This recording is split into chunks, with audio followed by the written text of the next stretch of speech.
എന്റെ യേശു എത്ര വിശ്വസ്തൻ, അവരെന്നും മതിയായവൻ. എന്റെ യേശു എത്ര വിശ്വസ്തൻ, അവരെന്നും മതിയായവൻ.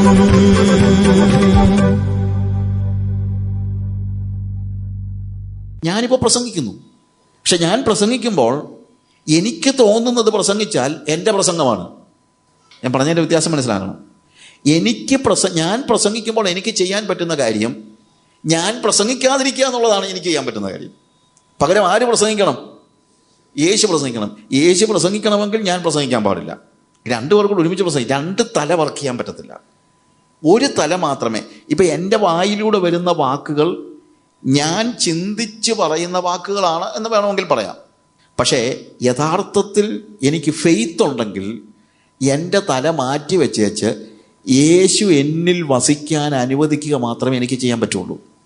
ഇത് പ്രസംഗിക്കുന്ന കാര്യത്തിൽ മാത്രമല്ല, കഞ്ഞി വെക്കുന്ന കാര്യത്തിലും ഇങ്ങനെ തന്നെയാണ്.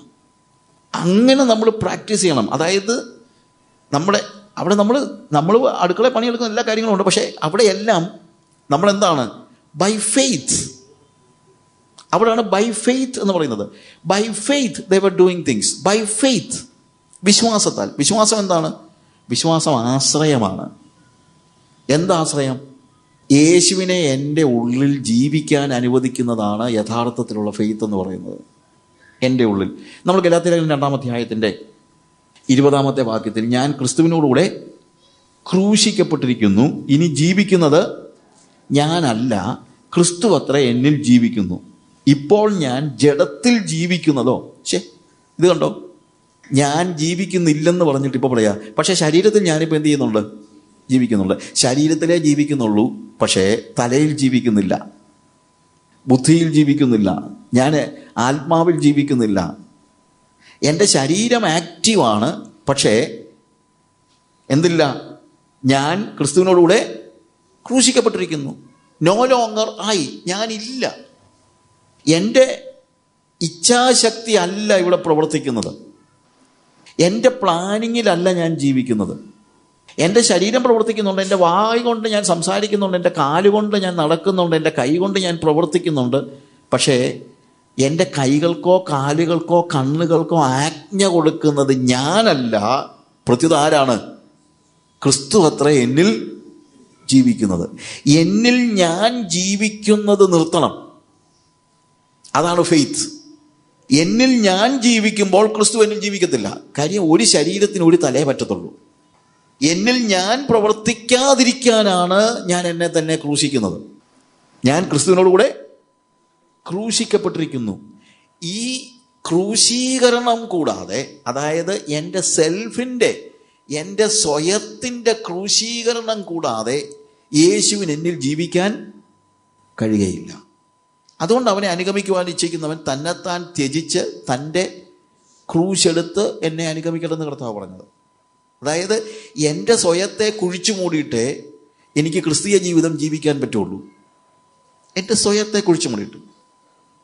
എൻ്റെ അടുത്ത് കുറച്ച് യങ് പിള്ളേർ വന്നിട്ട് ചോദിച്ചു, പക്ഷേ ഞങ്ങൾക്കൊക്കെ വിശുദ്ധ ജീവിതം ജീവിക്കണമെന്ന് ആഗ്രഹമുണ്ട്, പക്ഷേ എങ്ങനെയാണ് വിശുദ്ധ ജീവിതം ജീവിക്കുന്നത്? ഞാൻ അവിടെ പറഞ്ഞ വാചകം, നിങ്ങളുടെ വിശുദ്ധ ജീവിതം ആരംഭിക്കുന്നത് നിങ്ങളുടെ സെമിട്രിയിൽ നിന്നാണ്. നിങ്ങളുടെ സെമിട്രി എന്ന് പറഞ്ഞു കഴിഞ്ഞാൽ ചത്തു കഴിഞ്ഞാലേ വിശുദ്ധനാകാൻ പറ്റത്തുള്ളൂ എന്നുള്ളതല്ല എൻ്റെ അർത്ഥം. എന്ത്? നിങ്ങളുടെ സ്വയത്തിൻ്റെ സെമിത്തേരിയിൽ നിന്നാണ് എന്ത് സംഭവിക്കുന്നത്? നിങ്ങളുടെ വിശുദ്ധ ജീവിതം ആരംഭിക്കുന്നത്. നിങ്ങളുടെ സ്വയത്തിൻ്റെ സെമിത്തേരിയിൽ നിന്ന്. അതാ ശരിക്കും ഫെയ്ത്ത്. നിങ്ങളുടെ സ്വയം ക്രൂശിക്കപ്പെടുകയാണ്. നിങ്ങളുടെ സ്വയം അത് ക്രൂശിക്കപ്പെട്ട് കഴിയുമ്പോൾ അവിടെ പറയുന്ന വാക്കിതാണ്, ഇനി ഞാനല്ല, ക്രിസ്തു അത്ര എന്നിൽ ജീവിക്കുന്നു, ഇപ്പോൾ ഞാൻ ജഡത്തിൽ ജീവിക്കുന്നതോ. അപ്പൊ എൻ്റെ ജഡത്തിൽ ഇപ്പോഴും എന്തുണ്ട്? ജീവനുണ്ട്. എൻ്റെ ശരീരത്തിൽ ജീവനുണ്ട്. ഞാൻ ക്രിസ്തുവിനോടുകൂടെ ക്രൂശിക്കപ്പെട്ടത് കൊണ്ട് എൻ്റെ ശരീരം കൊണ്ട് ശവപ്പെട്ടി വെച്ച് എൻ്റെ ശരീരം അഴുകിപ്പോയില്ല. എൻ്റെ ശരീരം ജീവിക്കുന്നുണ്ട്, പക്ഷേ ആ ശരീരത്തിൽ ഇപ്പോൾ ജീവിക്കുന്നത് ഞാനല്ല. ആരാണ്? ക്രിസ്തുവാണ് ജീവിക്കുന്നത്. That is faith. അവിടെ ഉപയോഗിച്ചിരിക്കുന്ന വാക്കും അതാണ്. ഇപ്പോൾ ഞാൻ ജഡത്തിൽ ജീവിക്കുന്നതോ എന്നെ സ്നേഹിച്ച് എനിക്ക് വേണ്ടി തന്നെത്താൻ ഏൽപ്പിച്ചു കൊടുത്ത ദൈവപുത്രങ്കലുള്ള വിശ്വാസത്താൽ അത്ര ജീവിക്കുന്നു. നോക്ക് ആ വാക്ക് നോക്കിക്കേ. അതാണ് ഫെയ്ത്ത്. എൻ്റെ ശരീരത്തിൽ യേശു ജീവിക്കാൻ അനുവദിക്കുമ്പോഴാണ് യഥാർത്ഥത്തിൽ എൻ്റെ ക്രിസ്തീയ ജീവിതം വിജയമാകുന്നത്. അതാണ് യഥാർത്ഥത്തിലുള്ള ഫെയ്ത്ത് എന്ന് പറയുന്നത്. അതാണ് യഥാർത്ഥത്തിലുള്ള വിശ്വാസം എന്ന് പറയുന്നത്. അപ്പോൾ നമ്മൾ വായിച്ച 1-ാം അധ്യായത്തിൻ്റെ 20-ാമത്തെ വാക്യത്തിൽ അവൻ ക്രിസ്തുവിലും വ്യാപരിച്ച്, എന്താ വ്യാപരിച്ചെന്ന് പറയുന്നത്? പിതാവ് ക്രിസ്തുവിൽ വ്യാപരിച്ചു എന്ന് പറഞ്ഞ് ഇതിൻ്റെ അർത്ഥം ഇതാണ്. കർത്താവ് തന്നെ പറഞ്ഞു, ഞാൻ സ്വയമായി ഒന്നും പറയുന്നില്ല, സ്വയമായി ഒന്നും ചെയ്യുന്നില്ല. പിതാവ് എന്നിൽ വസിച്ചുകൊണ്ട് അവൻ്റെ പ്രവൃത്തി ചെയ്യും. അതാണ് യൂണിയൻ എന്ന് പറയുന്നത്. അതാണ് ചില ആളുകൾ ചോദിക്കും, നമ്മളെങ്ങനെ യേശുവായിട്ട് ഒന്നാകുന്നത്? ഇതാ ഒന്നാകുന്നത്. എങ്ങനെ? തല എൻ്റെ സ്വയത്തെ ക്രൂശിച്ചിട്ട് എൻ്റെ ശരീരത്തിൽ വസിക്കുവാനും ഭരിക്കുവാനും യേശു ക്രിസ്തുവിനെ കയറ്റി വയ്ക്കുമ്പോഴാണ് ഞാനും ക്രിസ്തുവും ഒന്നാകുന്നത്. അപ്പോൾ എന്ത് സംഭവിക്കുന്നു? പിന്നെ ചിന്തകൾ എൻ്റെ അല്ല, ഇഷ്ടങ്ങൾ എൻ്റെ അല്ല. എനിക്കിഷ്ടങ്ങളില്ല. ചിലപ്പോൾ ആളുകൾ ചോദിക്കും, എന്തോ ഇഷ്ടമുള്ളത് എന്താണെന്ന് ചോദിച്ചു കഴിഞ്ഞാൽ, നമുക്കിപ്പോൾ ടേസ്റ്റുള്ള സാധനം കഴിക്കുന്നതിനൊന്നും അല്ല, അതിനെ കുറ്റം പറയുന്നതല്ല. പക്ഷെ ഇഷ്ടങ്ങൾ ചിലപ്പോൾ ടേസ്റ്റുള്ള സാധനമൊക്കെ കഴിച്ചോ, പക്ഷേ തീരുമാനമെടുക്കുന്നത് എപ്പോഴും ആരായിരിക്കണം? യേശു ആയിരിക്കണം. പിന്നെയും ഞാൻ തീരുമാനമെടുക്കാൻ തുടങ്ങിയാൽ ഞാൻ എൻ്റെ സ്വയം അതിനകത്ത് ജീവിക്കുകയാണ്. ദൈവപുത്രങ്കിലുള്ള വിശ്വാസത്താലാണ് എൻ്റെ ശരീരം ജീവിക്കുന്നത് ഇപ്പോൾ. അതായത് എന്നിൽ വസിച്ചുകൊണ്ട്, യേശുവിനെ എൻ്റെ ഉള്ളിൽ വസിക്കുവാൻ അനുവദിച്ചുകൊണ്ട് ഞാൻ അവൻ്റെ പ്രവൃത്തി ചെയ്യുകയാണ്. പിതാവ് പുത്രനിൽ വസിച്ചുകൊണ്ട് പിതാവിൻ്റെ പ്രവൃത്തി ചെയ്യുകയായിരുന്നു യേശു ജഡത്തിൽ ജീവിച്ചപ്പോൾ ചെയ്തത്. യേശു ജഡത്തിൽ ജീവിച്ചപ്പോൾ യേശു അല്ല ജീവിച്ചത്. ആര് ജീവിച്ചു? പിതാവ് ജീവിച്ചു. അങ്ങനെയെങ്കിൽ ഞാൻ ജഡത്തിൽ ജീവിക്കുമ്പോൾ ഞാനല്ല ജീവിക്കുന്നത്. ആരാണ് ജീവിക്കുന്നത്? യേശുവാണ് ജീവിക്കുന്നത്. അതാണ് അതാണ് നമ്മുടെ മോഡൽ. ശരിക്കും പറഞ്ഞു കഴിഞ്ഞാൽ അവൻ ക്രിസ്തുവിലും വ്യാപരിച്ചു. 20-ാമത്തെ വാക്യം നമ്മൾ കാണുന്നതാണ്. അവൻ ക്രിസ്തുവിലും വ്യാപരിച്ച് അവനെ മരിച്ചവരുടെ ഇടയിൽ നിന്ന് ഉയിർപ്പിക്കുകയും. ഒന്നും യേശു അല്ല ചെയ്യുന്നത്, യേശു ഉയിർക്കുകയായിരുന്നു എന്നുള്ളതാണ് നമ്മൾ കാണുന്ന ദൃശ്യ യാഥാർത്ഥ്യം. പക്ഷെ പോൾ പറയാണ് അവനെ എന്ത് ചെയ്യാണ്? ഉയിർപ്പിക്കുകയായിരുന്നു. കാര്യം അതുവരെയുള്ള യാതൊരു കാര്യങ്ങളും എന്ത് ചെയ്തില്ല? യേശു സ്വയം ചെയ്തില്ല. അതുകൊണ്ടാണ് ഫിലിപ്പിയ ലേഖനത്തിൽ 2-ാമത്തെ അധ്യായത്തിൽ പോള് യേശുക്രിസ്തുവിൻ്റെ കാര്യത്തെക്കുറിച്ച് പറയുമ്പോൾ അവൻ തന്നെത്താൻ ദൈവത്തോടുള്ള സമത്വം മുറുകെ പിടിച്ചുകൊള്ളണമെന്ന് വിചാരിക്കാതെ തന്നെത്താൻ താഴ്ത്തി വേഷത്തിൽ മനുഷ്യനായി ദാസരൂപം എടുത്ത് ക്രൂശിലെ മരണത്തോളം എന്തായി? അനുസരണമുള്ളവനായി. അതായത് അവൻ അന്ന് വരെ എന്തേ ചെയ്തിട്ടുള്ളൂ? അനുസരിക്കുക മാത്രമേ ചെയ്തിട്ടുള്ളൂ. യേശു ഭൂമിയിൽ ജീവിക്കുമ്പോൾ പ്രവർത്തിക്കുകയല്ല ചെയ്തത്, അനുസരിക്കുകയാണ് ചെയ്തത്. അപ്പം നമ്മുടെ ജീവിതത്തിൽ നമ്മൾ യേശുവിനെ സ്വീകരിക്കുന്ന നിമിഷം മുതൽ അവൻ നമ്മളിൽ വസിക്കുമ്പോൾ നമ്മൾ പ്രവർത്തിക്കുകയല്ല, നമ്മൾ എന്ത് ചെയ്യുകയാണ്? അനുസരിക്കുകയാണ്. അതാണ് ഫെയ്ത്ത്. Faith is obedience. വിശ്വാസം എന്ന് പറയുന്നത് അനുസരണമാണ്. ഞാൻ പറയുന്നത് ഗ്രഹിക്കുന്നുണ്ടല്ലോ പറയുമ്പോൾ. അങ്ങനെ വേണം നമ്മുടെ ലൈഫ്. അതാണ് ഫെയ്ത്ത്. ഫെയ്ത്ത് എന്ന് പറയുന്നത് അനുസരണമാണ്. തീരുമാനമെടുക്കുന്നില്ല ഞാൻ. എൻ്റെ ജന്മം എന്ന് പറയുന്നത് ഒരു അടിമ ജന്മമാണ്. ഞാൻ ക്രിസ്തുവിൻ്റെ അടിമയാണ്. പോൾ പറയുന്നത് I am a servant of God, I am a slave to God എന്നാണ് പറയുന്നത്. ഐ എം എ സ്ലേവ് എന്ന് പറയുമ്പോഴത്തേക്ക് ഞാൻ ജയിലിൽ കിടക്കുകയാണെന്നുള്ള അർത്ഥത്തിലല്ല അവിടെ ഉപയോഗിക്കുന്നത്. എന്താണ്? എൻ്റെ തീരുമാനങ്ങളുടെ ലോകത്ത് ഞാൻ സ്വയമായി സ്ലേവ് ഒരിക്കലും തീരുമാനമെടുക്കുന്നില്ല. സ്ലേവ് എന്താ ചെയ്യുന്നുള്ളൂ? തീരുമാനമെടുക്കുന്നത് മുഴുവൻ യജമാനനാണ്. സ്ലേവ് എന്ത് മാത്രമേ ചെയ്യുന്നുള്ളൂ? അനുസരിക്കുന്നു. ഇതേപോലെ എൻ്റെ ജീവിതത്തിൽ ഞാൻ എന്നെ തന്നെ ക്രൂശിച്ചിരിക്കുകയാണ്. തീരുമാനമെടുക്കുന്നതിനെ, അതാണ് ക്രൂശിക്കുക എന്ന് പറഞ്ഞു കഴിഞ്ഞാൽ എൻ്റെ അർത്ഥം. തീരുമാനമെടുക്കുന്ന പരിപാടി നിർത്തി. ഇപ്പം ഞാൻ എന്താ ചെയ്യുന്നുള്ളൂ? അനുസരിക്കുന്നതേ ഉള്ളൂ. തീരുമാനമല്ല ആരുടെ വക? യേശുവിൻ്റെ വക. യേശു ജഡത്തിൽ വസിച്ചപ്പോൾ പിതാവ് അവനിൽ വസിച്ചുകൊണ്ട് അവൻ്റെ പ്രവൃത്തി ചെയ്തതുപോലെ ഞാൻ ഈ ഭൂമിയിൽ ജീവിക്കുമ്പോൾ അവനെ ദൈവവുമായിട്ട് എന്നെ ബന്ധിപ്പിച്ചിരിക്കുമ്പോൾ, ആ ദൈവ സംസർഗത്തിലേക്ക് വന്നപ്പോൾ, അതാണ് വാസ്തവത്തിൽ എന്നെ വീണ്ടെടുത്ത് അവൻ്റെ സംസർഗത്തിലേക്ക് എന്നെ കൊണ്ടുവന്നെങ്കിൽ ഇനിയിപ്പോൾ ഞാൻ തീരുമാനമെടുക്കുന്നില്ല. മുഴുവനും ആര് തന്നെ എടുക്കുന്നു? യേശുവാണ് തീരുമാനമെടുക്കുന്നത്. ഞാൻ എന്തുമാത്രം ചെയ്യുന്നു? ഞാൻ അനുസരിക്കുന്നു. അതുകൊണ്ട് എന്ത് സംഭവിക്കുന്നു? ദൃശ്യലോകത്തിൽ മനുഷ്യൻ നോക്കുമ്പോൾ പ്രവർത്തിക്കുന്നത് ഞാനാണെങ്കിലും ഞാൻ ഒരു കാര്യം തീരുമാനിച്ചിട്ടുണ്ട്. ഞാൻ ഒരു കാര്യമേ തീരുമാനിച്ചിട്ടുള്ളൂ, തീരുമാനം എടുക്കത്തില്ലെന്നുള്ളൊരു തീരുമാനം. ഞാൻ ആകെ എടുത്തിരിക്കുന്ന തീരുമാനം ഇതാണ്. എന്ത്? ഞാൻ തീരുമാനം എടുക്കത്തില്ലെന്നുള്ള തീരുമാനം എടുത്തിട്ടുണ്ട്. ആര് തീരുമാനം എടുക്കും? യേശു. അപ്പോൾ എൻ്റെ ശരീരത്തിൽ, അതുകൊണ്ടാണ് പോൾ പറയുന്നത്, ഇപ്പോൾ ഞാൻ ജഡത്തിൽ ജീവിക്കുന്നതോ എനിക്ക് വേണ്ടി മരിച്ചുയർത്തവനായ ദൈവപുത്രങ്കലുള്ള ആശ്രയത്തിലാണ്. അവനാ തീരുമാനം എടുക്കുന്നത്. എൻ്റെ കയ്യും കാലും ഒക്കെ പ്രവർത്തിക്കുന്നുണ്ട്, പക്ഷെ ഞാനല്ല ആജ്ഞ കൊടുക്കുന്നത്. ആജ്ഞ കൊടുക്കുന്നത് ആരാണ്? ക്രിസ്തു. ഞാനല്ല, ക്രിസ്തു അത്രേ എന്നിൽ ജീവിക്കുന്നത്. That is a relation between father and God when he was in this world. അതിൻ്റെ 23-ാം വാക്യത്തിൽ ഞാൻ പെട്ടെന്ന് നിർത്തുകയാണ്. 23-ാമത്തെ വാക്യം വായിക്കുമ്പോൾ that is a relation between father and son now.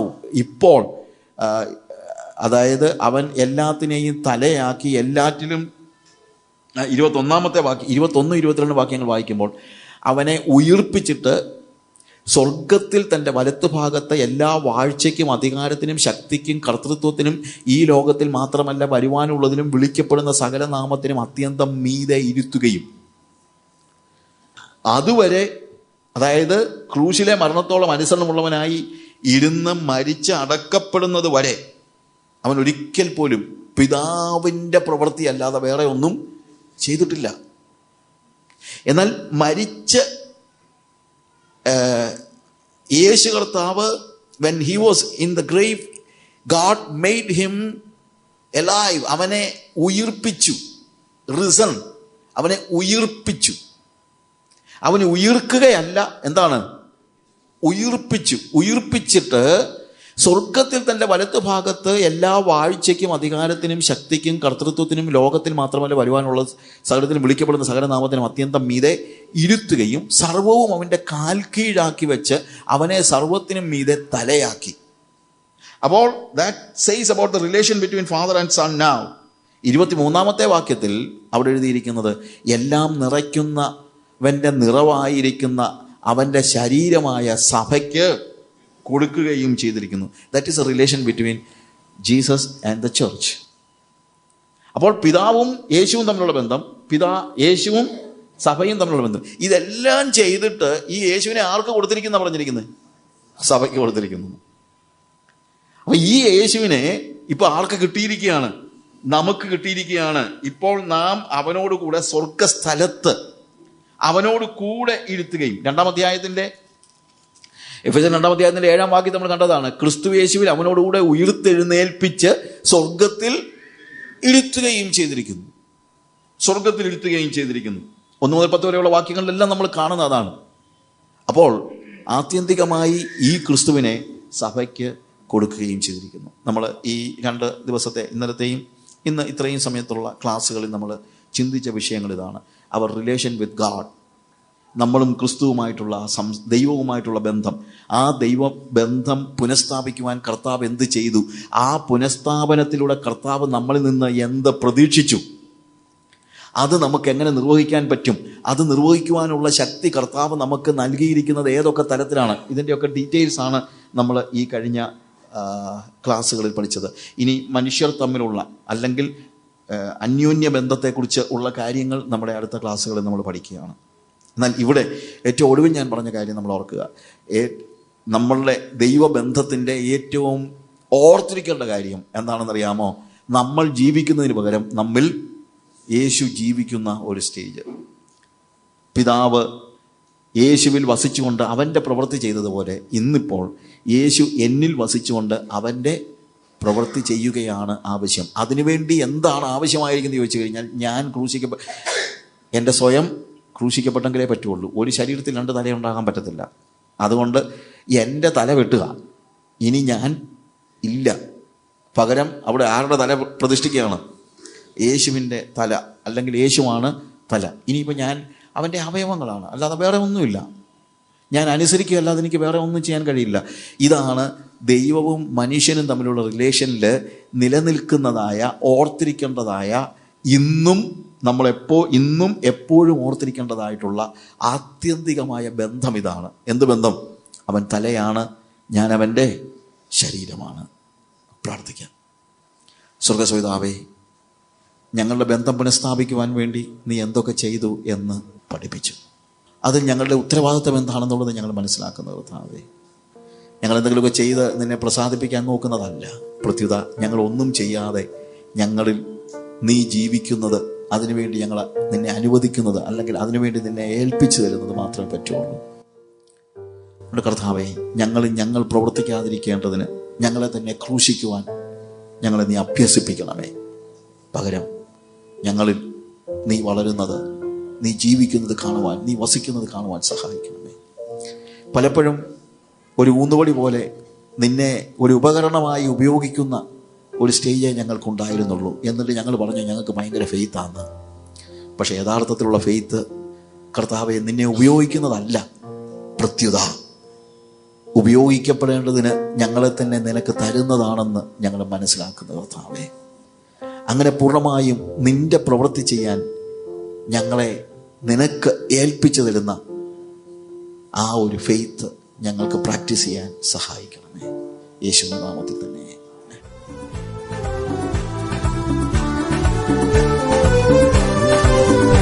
എന്റെ യേശു എത്ര വിശ്വസ്തൻ, അവനെന്നും മതിയായവൻ.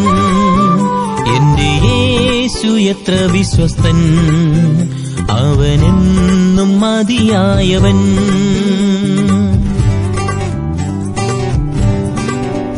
കണ്ണുനീരിൻ വേളകളിൽ കൂടെയുണ്ടെനിക്കാശ്വാസമാ. കണ്ണുനീരിൻ വേളകളിൽ കൂടെയുണ്ടെനിക്കാശ്വാസമാ. കരം പിടിച്ചെന്നെ നടത്തുന്നവൻ കനിവോടെ കാത്തിടുമേ. കരം പിടിച്ചെന്നെ നടത്തുന്നവൻ കനിവോടെ കാത്തിടുമേ. എന്റെ യേശു എത്ര വിശ്വസ്തൻ, അവനെന്നും മതിയായവൻ. എന്റെ യേശു എത്ര വിശ്വസ്തൻ, അവനെന്നും മതിയായവൻ.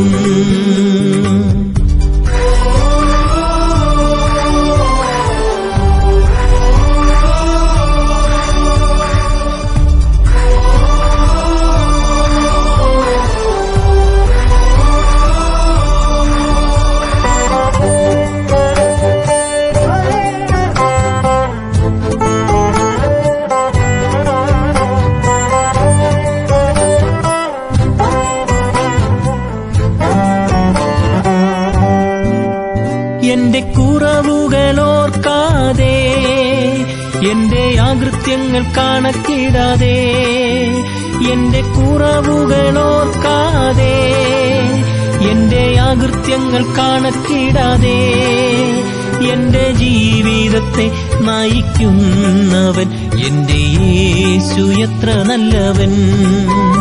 എന്റെ ജീവിതത്തെ നയിക്കുന്നവൻ എന്റെ യേശു എത്ര നല്ലവൻ. എന്റെ യേശു എത്ര വിശ്വസ്തൻ, അവനെന്നും മതിയായവൻ. എന്റെ യേശു എത്ര വിശ്വസ്തൻ, അവനെന്നും മതിയായവൻ.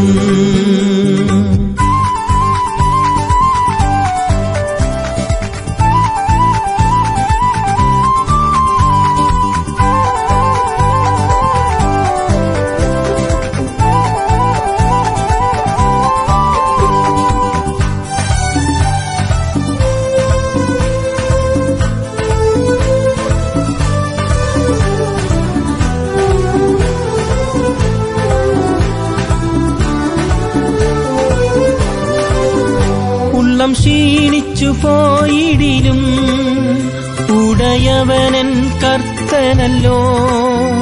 ഉള്ളം ക്ഷീണിച്ചു പോയിടിലും ഉടയവനൻ കർത്തനല്ലോ. ഉലകിതിലുമെന്നെ കരുതുന്നവൻ ഉണ്ടെന്നും വിശ്വസ്തനാ. ഉലകിതിലുമെന്നെ കരുതുന്നവൻ ഉണ്ടെന്നും വിശ്വസ്തനാ. എന്റെ യേശു എത്ര വിശ്വസ്തൻ, അവനെന്നും മതിയായവൻ. എന്റെ എത്ര വിശ്വസ്തൻ.